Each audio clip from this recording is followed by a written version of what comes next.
सदाशिवसमारम्भां शङ्कराचार्यमध्यमाम् अस्मदाचार्यपर्यन्तां वन्दे गुरुपरम्परां वन्दे गुरुपरम्पराम् दयाकरं दयाकारं दान्तं धर्मप्रवर्धकं प्रणमामि दयानन्दं मदाचार्यवरं परम् श्रीदयानन्दचरणौ मनसा स्मरामि श्रीचिद्रूपानन्दचरणौ शिरसा नमामि पुनर्पुनर्नमामि। ॐ सहना भवतु सहनौ भुनक्तु सह वीर्यङ्करवावहै तेजस्विनावधीतमस्तु मा विद्विषावहै। ॐ शान्ति शान्ति ಶಾಂತಿಃ. ಗುರು ಪರಂಪರೆಗೆ ಅನಂತ ಪ್ರಣಾಮಗಳನ್ನು ಸಲ್ಲಿಸ್ತಾ ನಿಮ್ಮೆಲ್ಲರಿಗೂ ಪ್ರಾತಃ ಕಾಲದ ಶುಭೋದಯಗಳು. ಲಕ್ಷ್ಮೀಧರ ಕವಿಗಳು ಬರೆದಂತಹ ಅದ್ವೈತ ಮಕರಂದ ಎನ್ನುವ ಗ್ರಂಥವನ್ನು ನಾವು ಅಭ್ಯಾಸ ಮಾಡ್ತಿದ್ದೀವಿ. ಅದರಲ್ಲಿ ಮೊದಲನೆಯ ಮಂಗಳ ರೂಪವಾದಂಥ ಶ್ಲೋಕವನ್ನ ಅಭ್ಯಾಸ ಮಾಡಿದ್ವಿ. ಆ ಒಂದು ಮಂಗಳ ಶ್ಲೋಕದಲ್ಲಿ ನಮ್ಮ ವೈದಿಕ ಪರಂಪರೆಯಲ್ಲಿ ಸ್ವತಂತ್ರವಾಗಿ ಯಾರೇ ಗ್ರಂಥಗಳನ್ನು ರಚನೆ ಮಾಡಿದ್ರು ಕೂಡ ಅದರಲ್ಲಿ ಗುರುವಿಗೆ ಹಾಗೂ ಇಷ್ಟ ದೇವತೆಗೆ ನಮಸ್ಕಾರಗಳನ್ನು ತಿಳಿಸ್ತಾ ಆ ಸಂಪೂರ್ಣ ಸಮರ್ಪಣೆಯನ್ನು ಮಾಡ್ತಾ ತಾವು ಯಾವುದು ಶಬ್ದಗಳ ಮೂಲಕ ವಾಕ್ಯಗಳನ್ನ ತನ್ನ ಹೃದಯದಿಂದ ಹೊರಹೊಮ್ಮುವಂತಹ ಈ ಅದ್ಭುತವಾದಂತಹ ರಚನೆಗಳು ನಮಗೆ ಕೊಡೋದಕ್ಕೆ ಸಾಧ್ಯ ಆದ್ಮೇಲೆ ಆ ದೃಷ್ಟಿಯಿಂದ ಇಲ್ಲಿ ಲಕ್ಷ್ಮೀಧರ ಕವಿಗಳು ಅವರ ಗುರುಗಳಾದಂಥ ಅನಂತಾನಂದ ಹಾಗೆ ಇಷ್ಟ ದೇವತೆಯಾದಂಥ ಕೃಷ್ಣ ಅನಂತಾನಂದ ಕೃಷ್ಣನಿಗೆ ಜಗನ್ಮಂಗಳವನ್ನು ಉಂಟು ಮಾಡುವಂತಹ ಆ ಗುರುಗಳಿಗೂ ದೇವತೆಗೂ ವಂದಿಸ್ತಾ ಏನನ್ನ ಕೇಳ್ಕೊಂತ ಇದ್ದಾರೆ, ಏನನ್ನ ಜನರಿಗೆ ತಿಳಿಸುವಂತ ಪ್ರಯತ್ನವನ್ನು ಮಾಡ್ತಿದ್ದಾರೆ ಅಂದ್ರೆ ಆತ್ಮೀಯರೇ, ಈ ಭ್ರಮೆಯಿಂದ ಮೋಹದಿಂದ ಅಜ್ಞಾನದಿಂದ ತುಂಬಿದಂತಹ ಈ ಸಂಸಾರದ ಕಷ್ಟಗಳನ್ನ ದುಃಖಗಳನ್ನ ನಾಶ ಮಾಡುವುದು ಸದ್ಗುರುಗಳ ಆತ್ಮೀಯರೇ. ಯಾರು ಅನಂತವಾದಂಥ ಜ್ಞಾನವನ್ನ ಪರಿಮಿತಿಗೆ ಒಳಪಡದಂತಹ ಈ ಜ್ಞಾನವನ್ನ ತಿಳಿದಂತಹ ಸದ್ಗುರುವಿನ ಒಂದು ಕೃಪಾ ಕಟಾಕ್ಷ ಅಂದ್ರೆ ಅವರ ಬೋಧನೆ ಅವರ ಜ್ಞಾನವು ನಮಗೆ ಸಿಕ್ಕರೆ ಸಾಕು ಆತ್ಮೀಯರೇ. ಆ ಒಂದೇ ಒಂದು ಜ್ಞಾನ ಕಿರಣದಿಂದ ನಮ್ಮಲ್ಲಿರುವಂತ ಮೋಹವೆಲ್ಲವೂ ಕರಿದು ಹೋಗ್ತೇನೆ. ಅಂತಹ ಸದ್ಗುರುಗಳಿಗೂ ಹಾಗೂ ಕೃಷ್ಣ ಇಷ್ಟ ದೇವತೆ ಕೃಷ್ಣ. ಕೃಷ್ಣ ಅಂದ್ರೆ ಸರ್ವೇಷಾಂ ಹೃದಯಾಂ ಆಕರ್ಷಿತಿ ಇತಿ ಕೃಷ್ಣ. ಆಹಾ, ಆ ಕೃಷ್ಣನ ವ್ಯಕ್ತಿತ್ವ ಸಾಕಾರ ರೂಪದಲ್ಲಿ ನಾವು ನೋಡ್ತೀವಿ. ಅವಾಗ್ಲೂ ಕೂಡ ಎಷ್ಟು ಆನಂದ ಅಲ್ವಾ ಆದ್ಮೇಲೆ. ಕತೆ ಹರಿಕತೆ ಪುರಾಣಗಳಲ್ಲಿ ಆ ಕೃಷ್ಣನ ವ್ಯಕ್ತಿತ್ವವನ್ನ ನಾವು ಅವನ ಚರಿತ್ರೆಯನ್ನ ನೋಡಿದ್ದೀವಿ. ಎಂತಹ ಅದ್ಭುತವಾದಂಥದ್ದು. ಆ ಕೃಷ್ಣನನ್ನ ನೆನೆಸ್ಕೊಂಡ್ರನ್ನೇ ಆದ್ಮೇಲೆ ಮೈ ಜಿಮ್ ಅನ್ನುತ್ತೆ. ಅಂತಹ ವ್ಯಕ್ತಿತ್ವವನ್ನ ನಮಗೆ ದ್ವಾಪರ ಯುಗದಲ್ಲಿ ನಾವು ಕಂಡ್ರು ಕೂಡ ಇಂದು ನಮ್ಮೆಲ್ಲರ ಹೃದಯವು ಆ ಒಂದು ಕೃಷ್ಣನ ವ್ಯಕ್ತಿತ್ವಕ್ಕೆ ಮಾರು ಹೋಗುತ್ತೆ.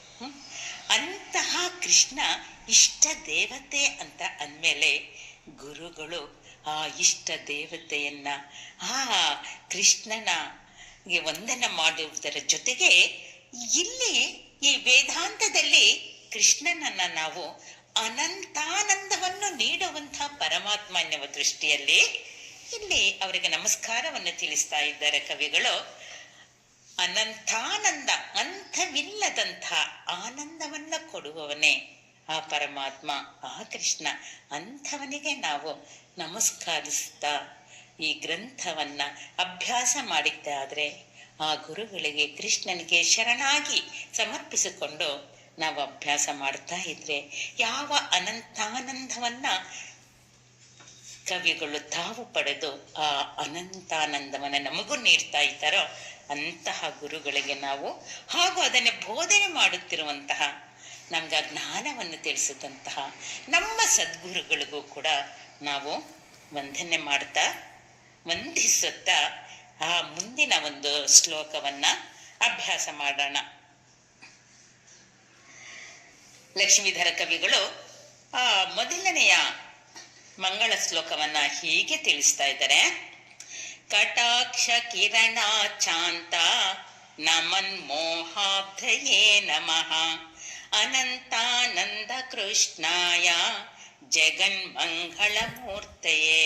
ಆದ್ಮೇಲೆ ಈ ವಿಚಾರವನ್ನ ನಾವು ನಿನ್ನೆ ದೀರ್ಘವಾಗಿ ವಿಚಾರ ಮಾಡಿದ್ದೀವಿ. ಅದರಲ್ಲಿ ಪ್ರಕರಣ ಗ್ರಂಥ ಅಂದ್ರೆ ಏನು, ಅದ್ವೈತ ಮಕರಂದ ಎನ್ನುವ ಗ್ರಂಥದ ವಿಚಾರವೇನು, ಅದ್ವೈತ ಎಂದ್ರೇನು, ಮಕರಂದ ಎಂದ್ರೆ ಏನು, ಸದ್ಗುರುಗಳನ್ನ ಹಾಗೂ ಇಷ್ಟ ದೇವತೆಯನ್ನ ಯಾಕೆ ನಾವು ಶರಣಾಗಿ ನಮಸ್ಕಾರವನ್ನ ಮಾಡಬೇಕು, ಇಂತಹ ಅನೇಕ ವಿಚಾರಗಳು ನಾವು ನಿನ್ನೆ ಮಾಡಿದ್ವಿ. ಈ ದಿನ ವಿಷಯಕ್ಕೆ ಪ್ರವೇಶ ಮಾಡ್ತಾ ಇದ್ದಾರೆ. ಮೊದಲನೆಯ ಶ್ಲೋಕದಲ್ಲಿ ಆ ರೀತಿ ತಿಳಿಸಿದ್ರೆ, ಎರಡನೆಯ ಶ್ಲೋಕದಲ್ಲಿ ಆ ಅದ್ವೈತ ಮಕರಂದವನ್ನ ಹೇಗೆ ತಿಳಿಯಬೇಕು ಅನ್ನುವುದನ್ನ ಬಹಳ ಸುಂದರವಾಗಿ ಸ್ಪಷ್ಟಪಡಿಸ್ತಾ ಇದ್ದಾರೆ. ಅಹಮಸ್ಮಿ ಸದಾ ಭಾಮಿ ಕದಾಚಿನ್ನಾಹಮಪ್ರಿಯಃ ಬ್ರಹ್ಮೈವಾಹಮಥ ಸಿದ್ಧಂ ಸಚ್ಚಿದಾನಂದ ಲಕ್ಷಣಂ. ಆಹಾ, ಆ ವಿಷಯದ ಪ್ರವೇಶವೇ ಅದ್ಭುತವಾಗಿದೆ ನೋಡಿ ಆತ್ಮೀಯರೇ. ಅಹಂ ಅಸ್ಮಿ, ಕಥಂ ಅಸ್ಮಿ, ಸದಾ ಭಾಮಿ, ನಾನು ಇದ್ದೇನೆ ಮತ್ತೆ ಸದಾ ಬೆಳಗುತ್ತಿದ್ದೇನೆ, ಸದಾ ಭಾಮಿ.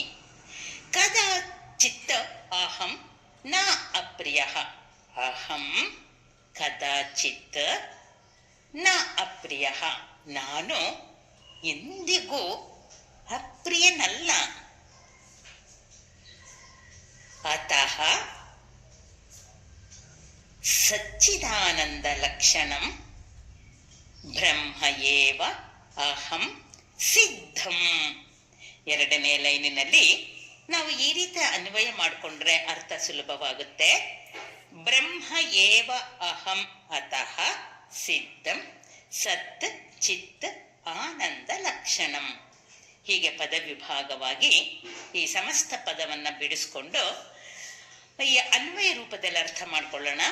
ಅತಃ, ಆದ್ದರಿಂದ ಸಚ್ಚಿದಾನಂದ ಲಕ್ಷಣಂ, ಸಚ್ಚಿದಾನಂದ ಲಕ್ಷಣ ಸ್ವರೂಪನಾದ ಬ್ರಹ್ಮ, ಬ್ರಹ್ಮವೇ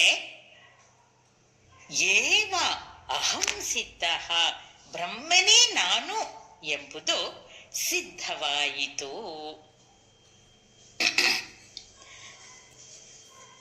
ನಮಗೆ ಈ ಶ್ಲೋಕವನ್ನ ಓದಿದಾಗ ಸ್ವೀಕರಿಸೋದು ಕಷ್ಟನೇ ಆದ್ಮೇಲೆ.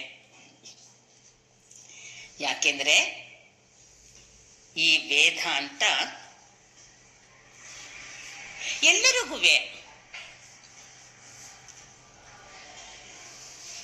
ಯಾಕೆಂದ್ರೆ ದೇಶ, ಕಾಲ, ಜಾತಿ, ನೀತಿ, ಕುಲ ಯಾವುದನ್ನು ಈ ವೇದಾಂತಕ್ಕೆ ಅಂಟಿಸುವಂತಹ ಅವಶ್ಯಕತೆ ಇಲ್ಲ ಆದ್ಮೇಲೆ. ಅದೆಲ್ಲವನ್ನು ದಾಟಿದಂತಹ ಈ ವೇದಾಂತ ಸ್ಪಷ್ಟವಾಗಿ ತಿಳಿಸ್ತಿದೆ, ನಾನು ಯಾರು, ನಮ್ಗೆ ಇಲ್ಲಿಯ ತನಕ ನಾನು engineer, doctor, teacher, officer, doctorate ಬರೆದವರು, ಸಂಸಾರಿ, ನಾನು ಅಂತಹ ಸಂಘಗಳ ಅಧ್ಯಕ್ಷಿಣಿ, ಅಥವಾ 2 ಮಕ್ಕಳ ತಾಯಿ, ಅಥವಾ ರೂಪವಂತೆ, ಸಿರಿವಂತೆ, ಹೀಗೆ ನನ್ನನ್ನು ನಾನು ಇಲ್ಲಿಯ ತನಕ ಒಂದಕ್ಕಲ್ಲ ಒಂದು ವಿಷಯಗಳಿಗೆ ಸಂಬಂಧವನ್ನು ಹೊಂದಿದಂತೆಯೇ ನಾನು ಯಾರು ಎಂದು ನಾನು ಗುರುತಿಸ್ತಾ ಇದ್ದೇನೆ. ಆದರೆ ಇದು ಸಾಮಾನ್ಯ ಜ್ಞಾನ ಆದ್ಮೇಲೆ ಎಲ್ಲರಲ್ಲೂ ಇರುವಂತಹ ಸಾಮಾನ್ಯ ಭಾವನೆ, ಅವರು ತಿಳಿದಂಥ ಜ್ಞಾನ. ನಾನು ನನ್ನನ್ನು ನಾನು ಏನು ತಿಳಿದಿದ್ದೀನಿ ಅಂತ ನನಗೆ ಗೊತ್ತು ಅಲ್ವಾ? ಅದರಂತೆ ನಾನು ಇಲ್ಲೇ ತನಕ ಈ ಒಂದು ಜೀವನದಲ್ಲಿ ಬರುವಂತಹ ಅನೇಕ ಕಷ್ಟ, ಸುಖ, ನಷ್ಟ, ಸಂತೋಷ, ಆನಂದ, ಬೇಸರ, ಗೊಂದಲ, ಸಮಸ್ಯೆಗಳು, ಸಂಬಂಧಗಳು, ಹೀಗೆ ಅನೇಕ ವಿಚಾರಗಳಲ್ಲಿ ನಾವು ತೊಡಗಿ ಅವುಗಳು ಸತ್ಯವಾಗ್ಬಿಟ್ಟಿದೆ. ತನ್ಮೂಲಕ ಜಗತ್ತು ಸತ್ಯವಾಯಿತು.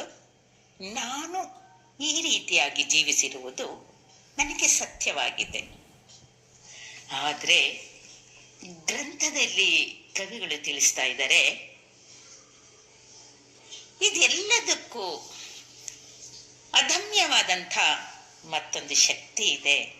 ಅದು ನಾನೇ ಹೊರತು ನನಗೆ ಕಾಣುತ್ತಿರುವಂಥ, ನಾನು ಅರ್ಥ ಮಾಡಿಕೊಂಡಿರುವಂತಹ ಆ ನಾನು ಅಲ್ಲ. ನಾನು ಅಹಂ ಅಸ್ಮಿ, ನಾನು ಇದ್ದೇನೆ ಎನ್ನುವುದನ್ನು ನಾನು ಅರ್ಥ ಮಾಡ್ಕೊಳ್ಬೇಕಾಗಿದೆ. ಆದ್ಮೇಲೆ ಇದ್ದೇನೆ, ಹೌದು, ನಾನು ಇರುವುದರಿಂದಲೇ ನಾನು ಮಾತಾಡ್ತಾ ಇದ್ದೀನಿ, ನೀವು ಕೇಳ್ತಾ ಇದ್ದೀರಾ ಅಲ್ವಾ? ಆ ಕೇಳ್ತಾ ಇರುವಂತಹ ಶಬ್ದಗಳು ನನಗೆ ಕೆಲವು ಅರ್ಥ ಆಗ್ತಿದೆ, ಕೆಲವು ಅರ್ಥ ಆಗ್ತಿಲ್ಲ.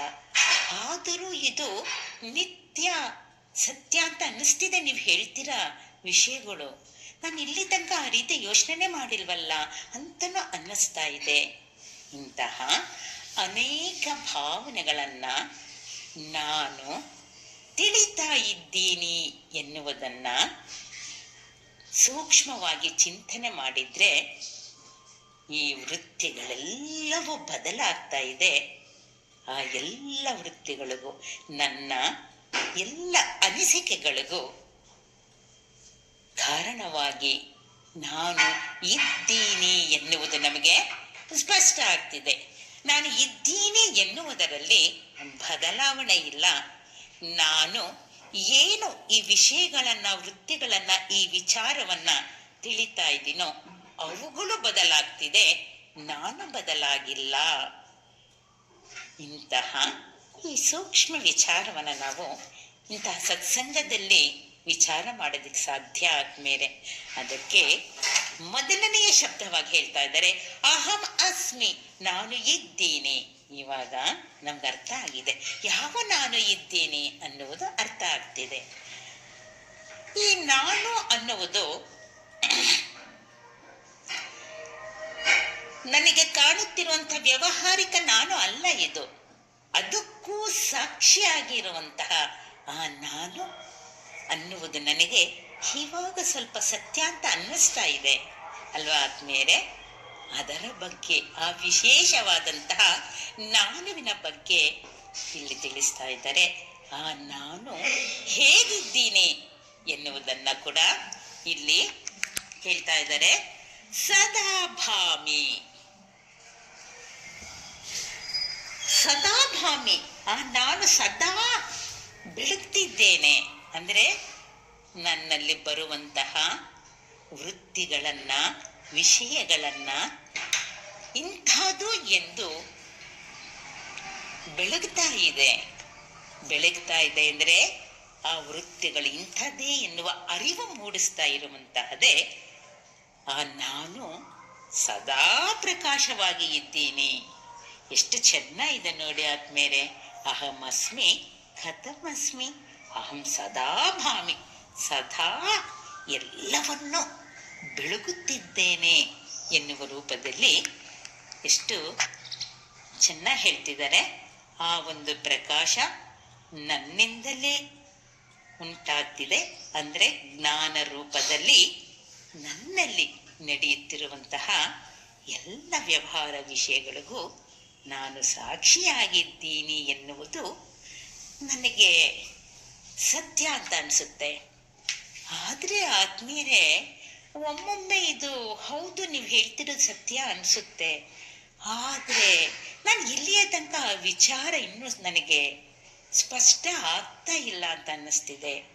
ಹಾಗಾದ್ರೆ ಇನ್ನೇನು ವಿಚಾರವನ್ನು ಮಾಡಿ ಇದನ್ನು ಸ್ಪಷ್ಟ ಮಾಡ್ಕೋಬಹುದು ಅನ್ನುವುದಕ್ಕೆ ಹೇಳ್ತಾರೆ. ಅಹಂ ಕದಾಚಿತ್ ನ ಅಪ್ರಿಯ.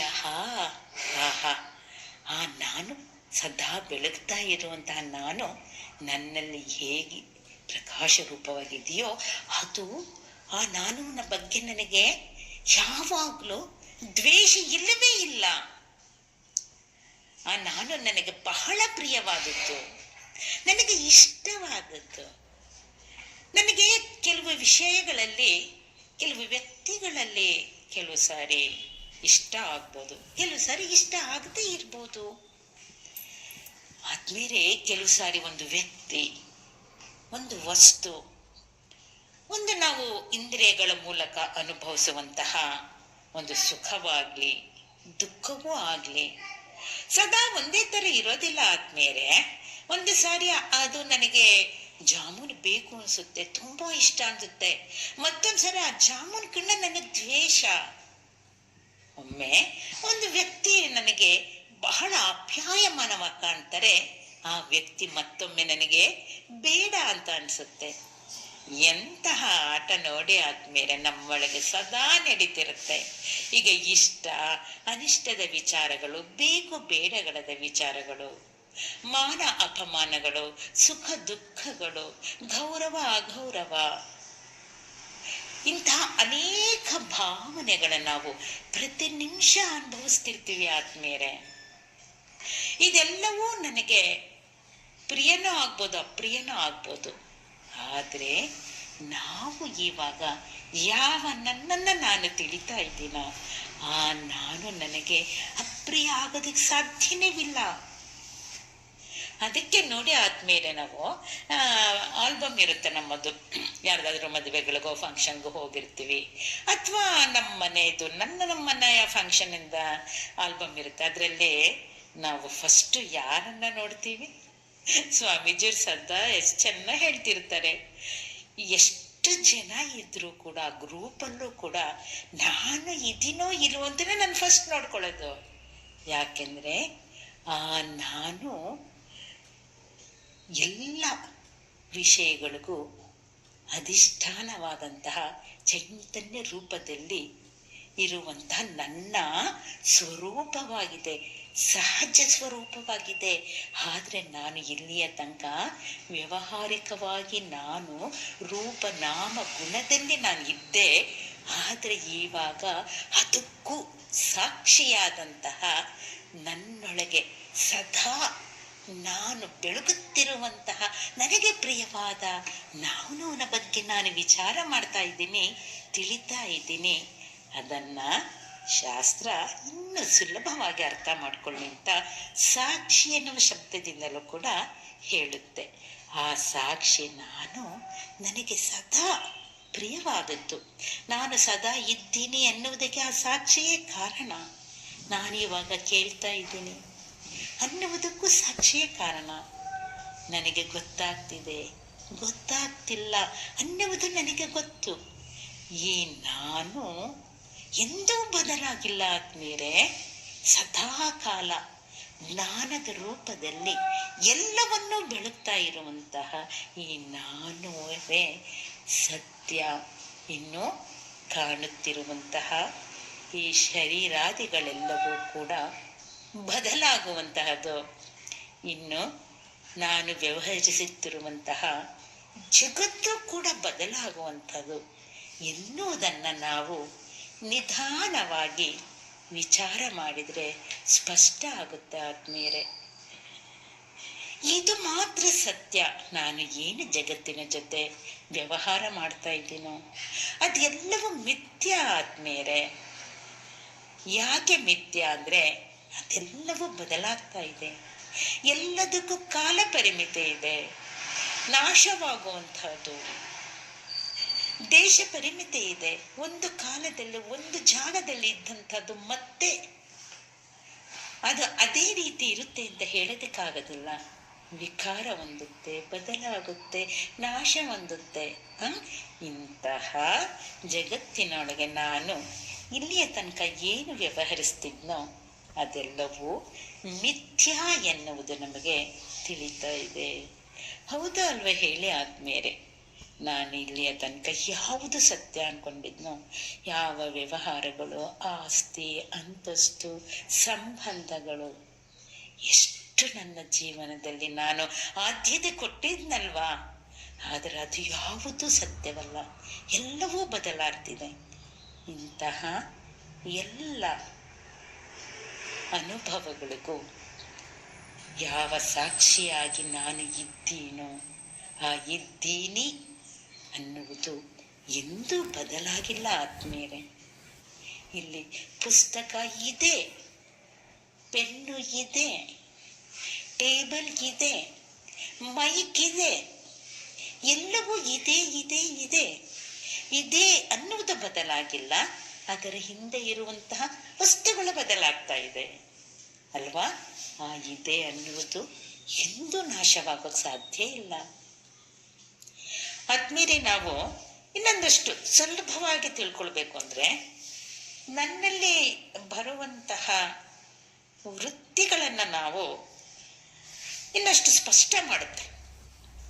ನಾವು ಈ ರೀತಿ ವಿಚಾರ ಮಾಡ್ತಾನೆ ಇದ್ದೀವಿ ಅಲ್ವಾ? ಒಮ್ಮೆ ನನಗೆ ಪೆನ್ ಎನ್ನುವ ವೃತ್ತಿ ಬಂತು, ಒಮ್ಮೆ ಆನೆ ಅನ್ನುವ ವೃತ್ತಿ ಬಂತು, ಒಮ್ಮೆ ಗುಲಾಬಿ ಹೂವು ಎನ್ನುವ ವೃತ್ತಿ ಬಂತು, ಒಮ್ಮೆ ಹಣ್ಣು, ಇದು ಸೇಬು ಹಣ್ಣು, ಇದು ಬಾಳೆಹಣ್ಣು ಅನ್ನುವ ವೃತ್ತಿ ಬಂತು, ಒಮ್ಮೆ ಅಮ್ಮ ಎನ್ನುವ ವೃತ್ತಿ ಬಂತು, ಒಂದ್ಸಾರಿ ಅಕ್ಕ ಎನ್ನುವ ವೃತ್ತಿ ಬಂತು, ಒಂದ್ಸಾರಿ ತಂದೆ ಎನ್ನುವ ವೃತ್ತಿ ಬಂತು, ಒಮ್ಮೆ ಮಕ್ಕಳು ವೃತ್ತಿ ಬಂತು, ಒಮ್ಮೆ ಮೊಮ್ಮಕ್ಕಳು. ಈ ವೃತ್ತಿಗಳು ಎಲ್ಲವನ್ನೂ ನಾನು ರೂಪನಾಮಗಳಲ್ಲಿ ನೋಡ್ತಾ ಇದ್ದೀವಿ. ಮಕ್ಕಳನ್ನ ರೂಪದಲ್ಲಿ, ಮೊಮ್ಮಕ್ಕಳನ್ನ ರೂಪದಲ್ಲಿ, ವಸ್ತುಗಳನ್ನ ನಾಮದಲ್ಲಿ ನೋಡ್ತಾ ಇದ್ದೀವಿ ಆದ್ಮೇಲೆ. ಆದ್ರೆ ಅದೆಲ್ಲವೂ ಬದಲಾಗ್ತಿದೆ, ನಾನು ಬದಲಾಗಿಲ್ಲ. ಅದೇ ಸತ್ಯ ಅಂತ ಶಾಸ್ತ್ರ ಸ್ಪಷ್ಟಪಡಿಸ್ತಾ ಇದೆ. ಆ ನಾನು ಇದ್ದೇನೆ, ಅಹಂ ಅಸ್ಮಿ.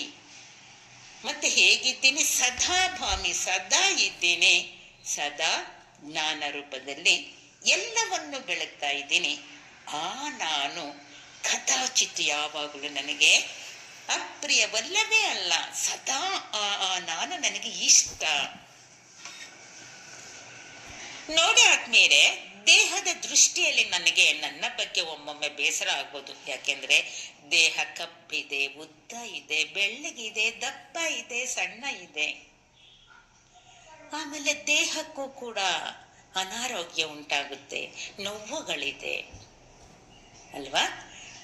ಆದರೆ ಅದೆಲ್ಲದಕ್ಕೂ ಸಾಕ್ಷಿಯಾದ ನಾನು ಇದ್ದೀನಿ ಎನ್ನುವ ವಿಚಾರದಲ್ಲಿ ಮಾತ್ರ ನನಗೆ ಯಾವಾಗಲೂ ಪ್ರಿಯವೇ. ಅದೆಲ್ಲವೂ ಅಪ್ರಿಯ ಆಗುತ್ತೆ. ಒಮ್ಮೊಂದ್ಸರಿ ಒಂದೊಂದು ಅಪ್ರಿಯ ಆಗುತ್ತೆ. ಒಂದೊಂದ್ಸರಿ ನನಗೆ ಈ ದೇಹದ ಬಗ್ಗೆ, ವಿಚಾರದ ಬಗ್ಗೆ ಬೇಸರ ಆಗುತ್ತಲ್ವಾ?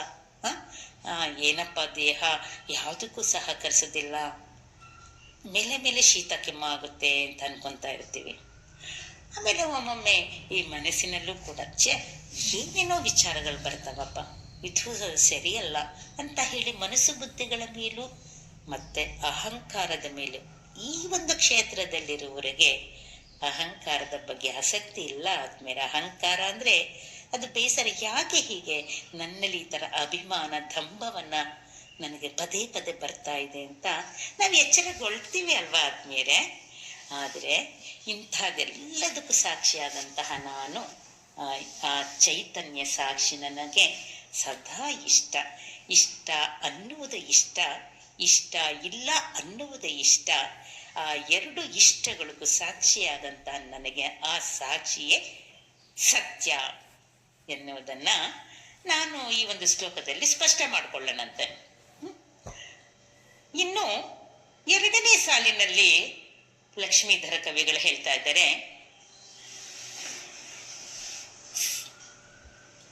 ಅತಃ ಸಚ್ಚಿತ್ತಾನಂದ ಲಕ್ಷಣ ಸ್ವರೂಪಂ.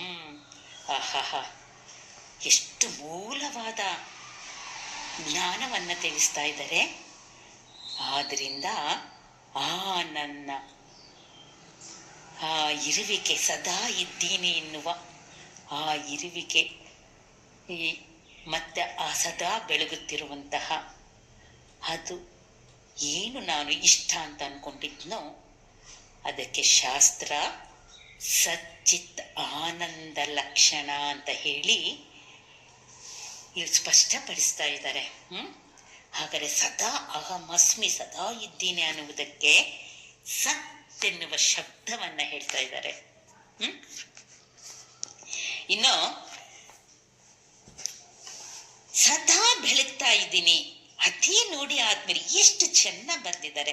ಆ ಮೊದಲನೇ ಲೈನಲ್ಲಿ ಏನು ಅಹಮಸ್ಮಿ ಸದಾ ಭಾಮಿ ಅನ್ನುವುದನ್ನ, ಆ ಪ್ರಿಯ ಅನ್ನುವುದನ್ನ ಶಾಸ್ತ್ರ ಏನು ಕರೀತಿದೆ ಅಂದ್ರೆ ಆ ಸದಾ ಇದ್ದೇನೆ ಅನ್ನುವುದನ್ನ ಸತ್ ಅಂತ ಹೇಳ್ತಾ ಇದೆ. ಸತ್ ಅಂದ್ರೆ ಸದಾ ಇದ್ದೀನಿ, ಸದಾ ಇರುವಿಕೆಗೆ ಸತ್.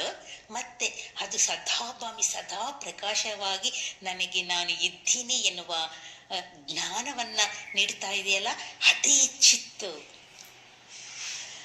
ಮತ್ತೆ ಅದು ಪ್ರಿಯವಾಗಿದೆ, ಅಪ್ರಿಯವಲ್ಲ, ಅದೇ ಆನಂದ. ಈ ಲಕ್ಷಣ ಯಾರ್ದೂ ಅಲ್ಲ, ಆ ಸಾಕ್ಷಿಯಾಗಿರುವಂತಹ ಆ ಚೈತನ್ಯವೇ ನಾನು. ಅದರ ಲಕ್ಷಣ ಇದು ಸಚ್ಚಿತ್ತಾನಂದ. ಎಷ್ಟು ಪ್ರಾರಂಭದಲ್ಲೇ ಈ ಒಂದು ವಿಷಯವನ್ನು ತಿಳಿಸ್ತಾ ಇದ್ದಾರೆ. ಆದರೆ ಆತ್ಮೀಯರೇ, ಇದು ಸ್ವೀಕರಿಸೋದು ಕಷ್ಟ ನಮಗೆ ಅಲ್ವಾ? ನಾನು ಎಲ್ಲವನ್ನೂ ಒಪ್ಕೊತಾ ಇದ್ದೀನಿ, ನಾನು ಸಾಕ್ಷಿ ಅಂತ ಒಪ್ಕೊತಾ ಇದ್ದೀನಿ, ಆ ಸಾಕ್ಷಿಯಾದಂಥ ನಾನು ಸದಾ ಇದ್ದೀನಿ ಅಂತ ಒಪ್ಕೊತಿದ್ದೀನಿ, ಅದೇ ನನಗೆ ಎಲ್ಲದರ ಅರಿವನ್ನು ಕೊಡ್ತಾ ಇದೆ ಅಂತ ನಾನು ಒಪ್ಕೊತಾ ಇದ್ದೀನಿ. ಆದ್ದರಿಂದ ಆ ಸಾಕ್ಷಿ ನನಗೆ ಪ್ರಿಯ ಅಂತ ನನಗೆ ಅನ್ನಿಸ್ತಾ ಇದೆ. ಅದನ್ನೇ ಸಚ್ಚಿತ್ ಆನಂದ ಲಕ್ಷಣ ಅಂತ ಹೇಳ್ತಿದಾರಲ್ಲ, ಆ ಲಕ್ಷಣವನ್ನ ನಾನು ಇನ್ನು ಹೇಗೆ ಸ್ಪಷ್ಟ ಮಾಡ್ಕೋಬಹುದು? ಆ ಲಕ್ಷಣವೇ ಆನಂದ ಅಂತ ಬೇರೆ ಹೇಳ್ತಾ ಇದ್ದಾರೆ. ಆದ್ಮೇಲೆ ಒಮ್ಮೊಮ್ಮೆ ನಮ್ಗೆ ಅನುಮಾನ ಬರುತ್ತೆ, ನಾನು ಇಲ್ಲಿಯ ತನಕ ಜೀವಿ ಸತ್ಯ ಸದಾ ಇರೋ ಅಂಥದ್ದಲ್ಲ, ನಾಶವಾಗೋದು ಅಂತ ಅನ್ಕೊಂಡಿದ್ದೆ. ಇನ್ನು ಸದಾ ಎಚ್ಚರವಾಗಿರುವಂಥದ್ದು, ಸದಾ ಎಲ್ಲವನ್ನು ತಿಳಿಸ್ತಾ ಇರೋದು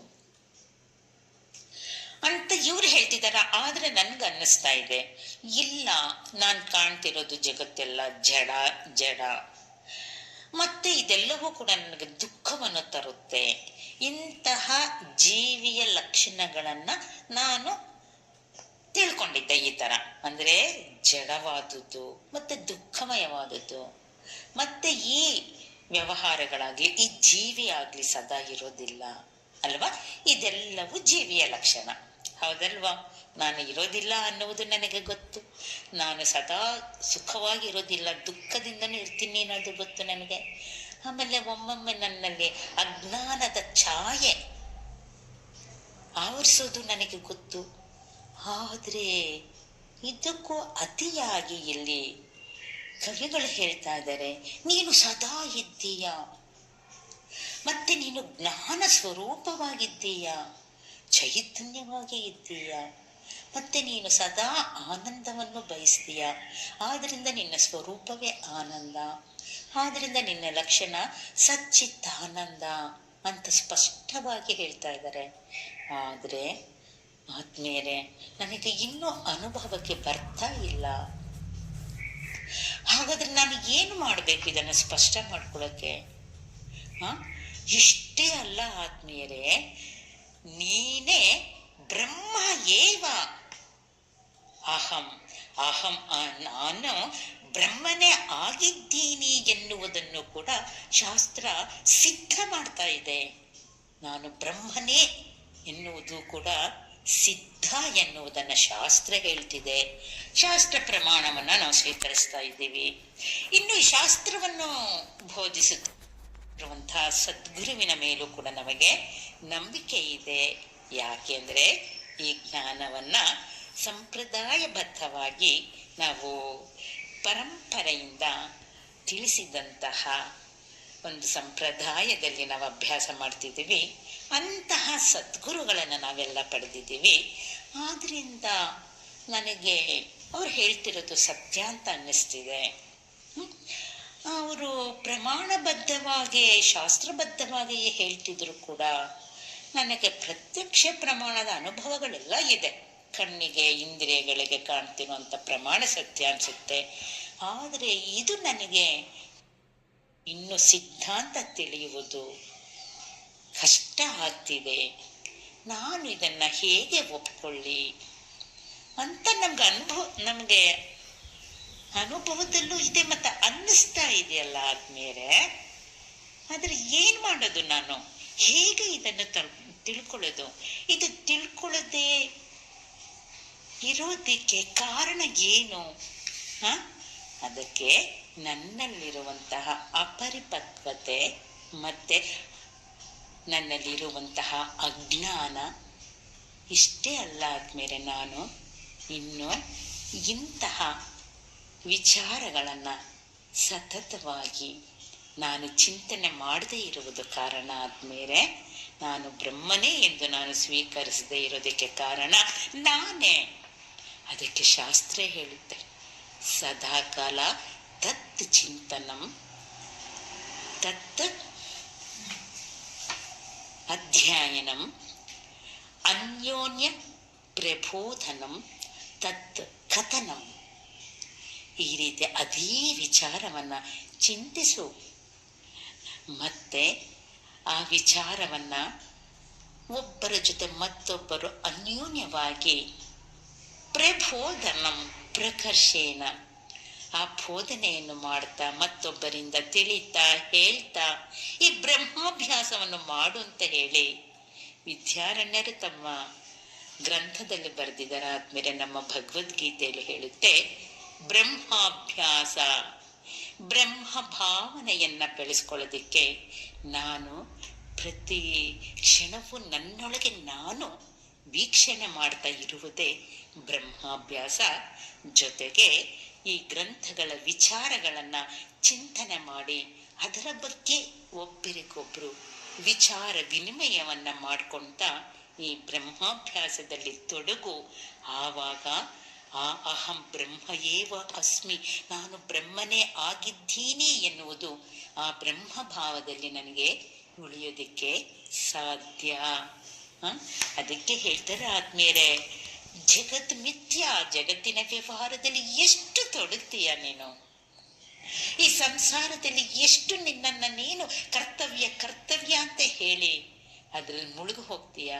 ಇಲ್ಲ, ಅದೆಲ್ಲವೂ ಮಾಡಿಯೂ ಮಾಡದಂತೆ ನೋಡಿಯೂ ನೋಡದಂತೆ ಕರ್ತವ್ಯವನ್ನ ಕರ್ತವ್ಯವೆಂದು ಮಾಡ್ತಾ ಮಾಡ್ತಾ ಆ ಬ್ರಹ್ಮ ಭಾವದಲ್ಲಿ ಇರುವಂತಹ ಪ್ರಯತ್ನವನ್ನ ಮಾಡುವಂತ ಇಲ್ಲಿ ಕವಿಗಳು ಹೇಳ್ತಾ ಇದ್ದಾರೆ. ಆದ್ಮೇಲೆ ಇದು ಸತ್ಯವಲ್ಲವಾ?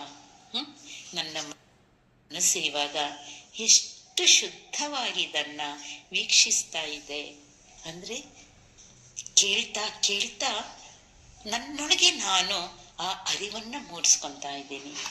ಆದ್ರಿಂದ ಆ ಅರಿವನ್ನ ಇಲ್ಲಿ ಸತ್ ಅಂತ ಹೇಳಿದ್ರು, ಆ ಅರಿವನ್ನ ಇಲ್ಲಿ ಚಿತ್ ಅಂತ ಹೇಳಿದ್ರು, ಆ ಇರುವಿಕೆಯನ್ನ ಸತ್ ಅಂತ ಹೇಳಿದ್ರು. ಸದಾ ಇರುವಿಕೆಯ ಅರಿವೇ ಆನಂದ ಅಂತ ಹೇಳಿದ್ರು. ಅದೇ ಸತ್ ಚಿತ್ತ ಆನಂದ ಲಕ್ಷಣ ಅಂತ ಹೇಳಿದ್ರು. ಅದೇ ನಾನು, ಅದು ಮಾತ್ರ ನನ್ನ ಸಹಜ ಸ್ವರೂಪ ಅಂತಾನೆ ಹೇಳಿ ಇಲ್ಲಿ ಸುಂದರವಾಗಿ ತಿಳಿಸ್ತಾ ಇದ್ದಾರೆ. ಆದ್ಮೇಲೆ ನೋಡಿ, ಯಾವುದು ಇಲ್ಲಿ ಇರುವಿಕೆ ಇದೆಯೋ ಸತ್ತಿದೆಯೋ ಅದು ನಾನು ಅಲ್ವಾ. ಈ ಒಂದು ಅರಿವನ್ನ ಮೂಡಿಸ್ಕೊಂತ ಇದ್ದೀನಿ. ಅದು ಕೂಡ ನಾನು ಅವಾಗ ತಿಳ್ಕೊಂಡಿದ್ದೀನಿ. ಆದರೆ ಇನ್ನೂ ಸೂಕ್ಷ್ಮವಾಗಿ ಗಮನಿಸಿದ್ದೆ ಆದರೆ ಸ್ವಾಮೀಜಿಯವರು ಹೇಳ್ತಾರೆ, ಯಾವ ಇರುವಿಕೆ ಇದೆಯೋ ಅದು ನಾನಲ್ಲ. ಯಾವುದನ್ನ ಅರಿತಾ ಇದೆಯೋ ಆ ಅರಿವು ನಾನು ಅಂತ ಅನ್ಕೊಂಡಿದ್ದೆ. ಈ ಅರಿವು ನಾನಲ್ಲ. ಹಾಗಾದರೆ ಏನು ನಾನು?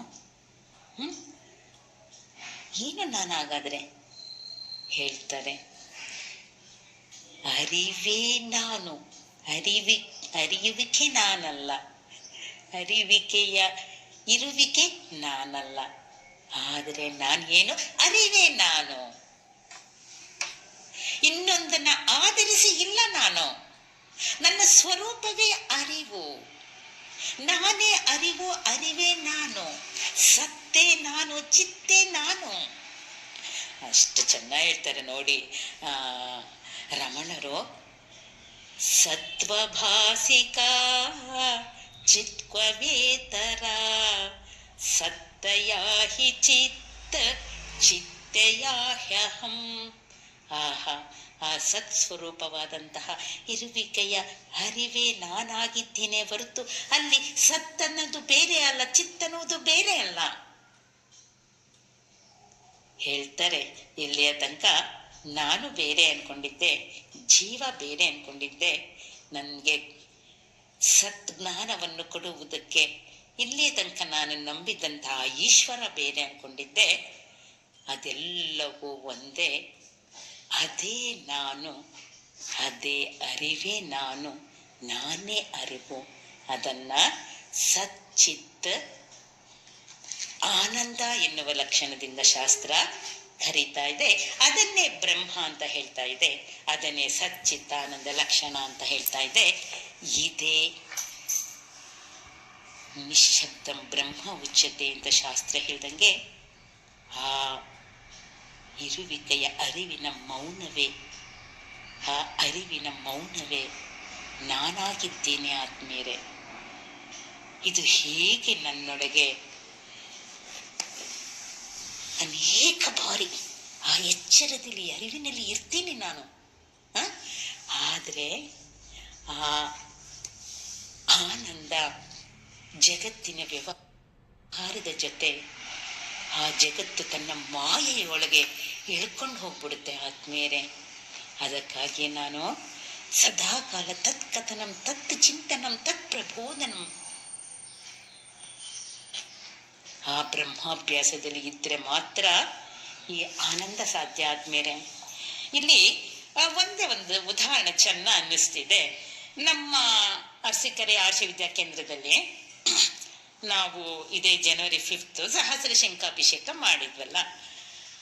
ಆವಾಗ ಒಂದು ಕಾರ್ಯಕ್ರಮ ಜರುಗಬೇಕಾದ್ರೆ ಹಣದ ಅವಶ್ಯಕತೆ ಇದೆ ಅಲ್ವಾ? ಆ ಹಣವನ್ನ ನಾವು ಸಾರ್ವಜನಿಕರಿಂದನೇ ಪಡೆದು ಕಾರ್ಯಕ್ರಮ ಮಾಡಬೇಕಾಗುತ್ತೆ. ಆದ್ರೆ ನಾವು ಒಂದು 100 ಜನ ನಾವು ಕೇಳಿದ್ದಾದ್ರೆ ಒಂದು 10-20 ಜನ ನಮ್ಗೆ ಸಹಕರಿಸ್ಬೋದು ಅಲ್ವಾ? ಮುಕ್ತ ಭಾವದಿಂದ ಈ ಕಾರ್ಯಕ್ರಮವನ್ನ ಒಂದು ಧಾರ್ಮಿಕವಾಗಿ ನೀವು ಸರ್ವರಲ್ಲೂ ಈ ಭಾವನೆಯನ್ನು ಉದ್ದೀಪನಗೊಳಿಸೋದಕ್ಕೆ ಮಾಡ್ತಾ ಇದ್ದೀರಾ. ಈ ಸತ್ಕಾರ್ಯ ಇದು ಖಂಡಿತ ನಮ್ಮ ಸಹಕಾರ ಇದೆ ಅಂತ ಹೇಳಿ ಮುಕ್ತವಾಗಿ ಹಣವನ್ನು ಕೊಡೋರು ಇದ್ದಾರೆ ಅಲ್ವಾ?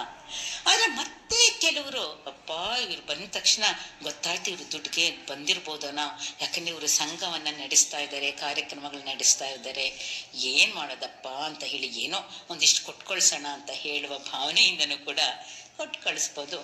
ಮತ್ತೆ ಕೆಲವರು ಇವರಿಗೆ ಕೈಲಾದ್ರೆ ಮಾಡಬೇಕು, ಇಲ್ಲಾಂದ್ರೆ ಬಿಟ್ಬಿಡ್ಬೇಕು. ಇವ್ರು ಯಾಕೆ ಎಲ್ಲರಿಂದ ಹಣವನ್ನ ಪಡೆದು ಕಾರ್ಯಕ್ರಮನ ಮಾಡಿ ನಾನು ಮಾಡಿದೆ ಅಂತ ಅನ್ನಿಸ್ಕೋಬೇಕು, ಏನ್ ಆಟನೋ ಇವ್ರದ್ದು ಅಂತ ಹೇಳಿ ಕೂಡ ಕೆಲವರು ಅನ್ಕೋಬಹುದು. ಅಂದೂ ಕೂಡ ಕೊಡದೇನೆ ಇರ್ಬೋದು. ಆದ್ಮೇಲೆ ಇಂತಹ ಸೇವಾ ಕ್ಷೇತ್ರಕ್ಕೆ ನಾವು ಬಂದಾಗ ಇಂತಹ ವೇದಾಂತದ ಜ್ಞಾನವನ್ನ ಪಡೆಯುವುದಕ್ಕೆ ಇದ್ದಾಗ ನಾವು ಹೇಗಿರ್ಬೇಕು ಇಂತಹ ಮಾತುಗಳನ್ನ ಕೇಳಿ.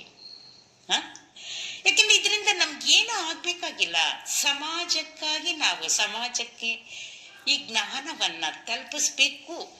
ಬೇರೆ ಬೇರೆ ರೀತಿಯಲ್ಲಿ ಈ ಸತ್ಯದ ಅರಿವು ಇಲ್ಲಿ ಅಧ್ಯಾತ್ಮ ಕ್ಷೇತ್ರ ಇದೆ, ಈ ಒಂದು ಆಶುವಿದ್ಯಾ ಕೇಂದ್ರದಲ್ಲಿ ನಡೀತಿದೆ, ಅದರಲ್ಲಿ ಆ ಜ್ಞಾನದಲ್ಲಿ ಭಾಗವಹಿಸ್ಲಿ ಎನ್ನುವಂತ ಅನೇಕ ಚಟುವಟಿಕೆಗಳನ್ನು ನಾವು ಹಾಕೊಂಡಿರ್ತೀವಿ ಆತ್ಮೀಯರೇ. ಅದರಲ್ಲಿ ಹಾಗಾದ್ರೆ ಇಂತಹ ಭೇದ ಭಾವನೆಗಳನ್ನ ಇಟ್ಕೊಂಡಿರುವಂತಹ ಜನರ ಮುಂದೆ ನಾವು ವ್ಯವಹರಿಸಬೇಕಾದ್ರೆ ಒಂದೇ ಒಂದು ನಮ್ಗೆ ಶುದ್ಧವಾಗಿ ಕೆಲಸ ಮಾಡುತ್ತೆ. ಏನ್ ಹೇಳಿ ಆತ್ಮೀಯರೇ? ಅದೇ ಮೌನ.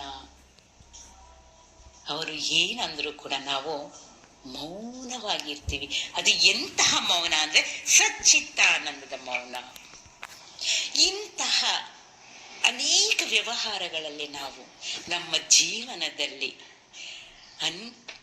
ನಾವು ಅದನ್ನು ಅನುಸರಿಸಿದ್ದೆ ಆದರೆ ಆದ್ಮೇಲೆ ಅದೇ ಆನಂದ. ನಾನೂ ಕೂಡ ಆನಂದವಾಗಿರ್ಬೋದು, ಅದರಿಂದ ಬೇರೆಯವರು ತಮ್ಮಷ್ಟಕ್ಕೆ ತಾವೇ ಪರಿವರ್ತನೆ ಹೊಂತಾರೆ. ಆ ಮೌನದ ಹಿಂದೆ ಸಚ್ಚಿತ್ತಾನಂದದ ಮೌನವಿರಬೇಕು ಆತ್ಮೀಯರೇ. ಆವಾಗ ಮಾತ್ರ ನಾವು ತಾನು, ತನ್ನ ಕುಟುಂಬ, ತನ್ನ ಸಮಾಜದಲ್ಲೂ ಕೂಡ ಇಂತಹ ಸಾರ್ಥಕ ಕಾರ್ಯಕ್ರಮವನ್ನು ಮಾಡ್ಕೊಂಡು ಹೋಗ್ತಾ ತಾನೂ ಆನಂದವಾಗಿರ್ಬೋದು. ಈ ಸನಾತನವಾದಂತಹ ಈ ವೇದಾಂತವನ್ನು ನಾವು ಎಲ್ಲರಿಗೂ ಕೂಡ ಸುಲಭವಾಗಿ ಹಂಚ್ತಾ ಎಲ್ಲರೂ ಆನಂದವಾಗಿರುವಂತ ಮಾಡ್ಬೋದು ಆದ್ಮೇಲೆ. ಆ ದೃಷ್ಟಿಯಿಂದ ನಾನಿಲ್ಲಿ ನಾವು ಹೇಗೆ ಇದನ್ನು ಅಳವಡಿಸ್ಕೋಬೇಕು ಜೀವನದಲ್ಲಿ ಎನ್ನುವುದನ್ನು ಕೂಡ ನಾವು ತಿಳ್ಕೊಳ್ಳೋಣ ಅನ್ನುವ ದೃಷ್ಟಿಯಿಂದ ನಾನು ಈ ವಿಷಯವನ್ನು ಹೇಳ್ತೆ. ಓಕೆ. ಅಹಮಸ್ಮಿ ಸದಾ ಭಾಮಿ ಕದಾಚಿನ್ನಾಹಮ ಪ್ರಿಯಃ ಬ್ರಹ್ಮೈವಾಹಮತಃ ಸಿದ್ಧಂ ಸಚ್ಚಿದಾನಂದ ಲಕ್ಷಣಂ. ಇವತ್ತಿನ ಸಂಗಮವನ್ನ ಮಂಗಳದೊಂದಿಗೆ ನಾವು ಮುಗಿಸೋಣಂತೆ. ಶಾಂತಿ ಮಂತ್ರವನ್ನು ಹೇಳ್ತಾ ಓಂ ಪೂರ್ಣಮದಃ ಪೂರ್ಣಮಿದಂ ಪೂರ್ಣಾತ್ ಪೂರ್ಣಮುದಚ್ಯತೆ ಪೂರ್ಣಸ್ಯ ಪೂರ್ಣಮಾದಾಯ ಪೂರ್ಣಮೇವಾವಶಿಷ್ಯತೆ. ಓಂ ಶಾಂತಿ ಶಾಂತಿ ಶಾಂತಿ. ಹರಿ ಓಂ. ಶ್ರೀ ಗುರುಭ್ಯೋ ನಮಃ. ಹರಿ ಓಂ. बोलो सद्गुरुनाथ महाराज की जय. स्वामी चिद्रूपानंद सरस्वती जी की जय. स्वामी सुवेदानंद माता जी की जय. ओम तत्सत. जय श्री दयानंद जी. जय श्री दयानंद. जय श्री दयानंद. ಧನ್ಯವಾದಗಳು.